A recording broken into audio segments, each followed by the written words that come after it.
Hello welcome back to sandies kitchen. ఈరోజు బీరకాయ పల్లి కారంని ఎలా తయారు చేసుకుందామో చూద్దాం. చాలా సింపుల్ అండ్ ఈజీగా చేసుకోవచ్చండి.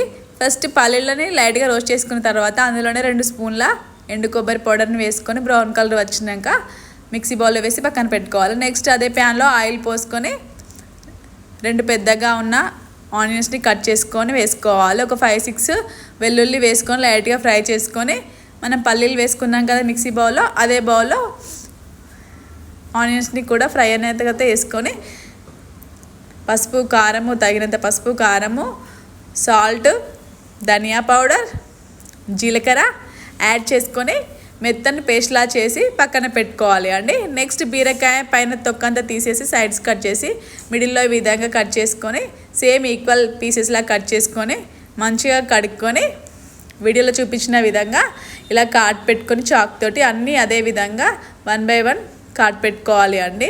ఇలా పెట్టుకున్న తర్వాత నెక్స్ట్ మనం పేస్ట్ ఉంది కదా అండి, మెత్తగా చేసి పెట్టుకున్నాం కదా, ఆ పేస్ట్ని వీడియోలో చూపించిన విధంగా బీరకాయ అనేది బ్రేక్ కాకుండా మెల్లిమెల్లిగా అనుకుంటూ అందులో పేస్ట్ని నిండుగా పెట్టుకోవాలి అండి. అన్ని పీసెస్ని అలాగే ఈ విధంగానే పెట్టుకోవాలి. పెట్టుకున్న తర్వాత ప్యాన్లో ఆయిల్ పోసుకొని అది వేడిన తర్వాత అందులో ఆవాలు జీలకర్ర వేసుకొని అప్పుడు మనం 1 by 1 బీరకాయ పీసెస్ని వేసుకోవాలి అండి. ఒక 2 minutes ఫ్రై అయిన తర్వాత మూత పెట్టుకొని నెక్స్ట్ 2 minutes తర్వాత టర్న్ చేసుకుంటే చూడండి బీరకాయ అనేది ఎలా ఫ్రై అయిందో.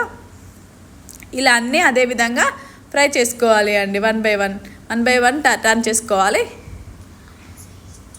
టర్న్ చేసుకొని నెక్స్ట్ మూత పెట్టుకొని ఒక 2 minutes తర్వాత నెక్స్ట్ కూడా ఫ్రై అవుతుంది కదా, అప్పుడు మనం మిగిలిన పేస్ట్ని ఇందులో యాడ్ చేసుకొని ఉండలు లేకుండా మంచిగా ఫ్రై కానివ్వాలి అండి. కొంచెం ఒక 2 minutes ఈ పేస్ట్ అనేది ఫ్రై కానివ్వాలి. అప్పుడు ఇందులో మనం తగినన్ని వాటర్ యాడ్ చేసుకోవాలి అండి.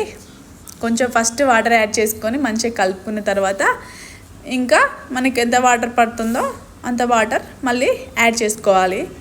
ఈ విధంగా యాడ్ చేసుకొని మంచిగా కలుపుకొని మూత పెట్టుకొని లో ఫ్లేమ్లో ఒక 5 minutes ఉడకపెడితే చూడండి ఎంత ఆయిల్ అనేది పైకి తేలింది కదా అండి. అప్పటి వరకు ఇది ఉడకపెట్టుకోవాలండి. చూడండి పీస్ అనేది ఎలా ఉడికిందో, చాలా ఎంత అద్భుతంగా ఉంటుందంటే చాలా అద్భుతంగా ఉంటుందండి. కంపల్సరీ ట్రై చేయండి. ఎప్పుడు చేసే బీరకాయ కర్రీ కాకుండా ఇలా కొత్తగా డిఫరెంట్గా ట్రై చేయండి. Thank you for watching.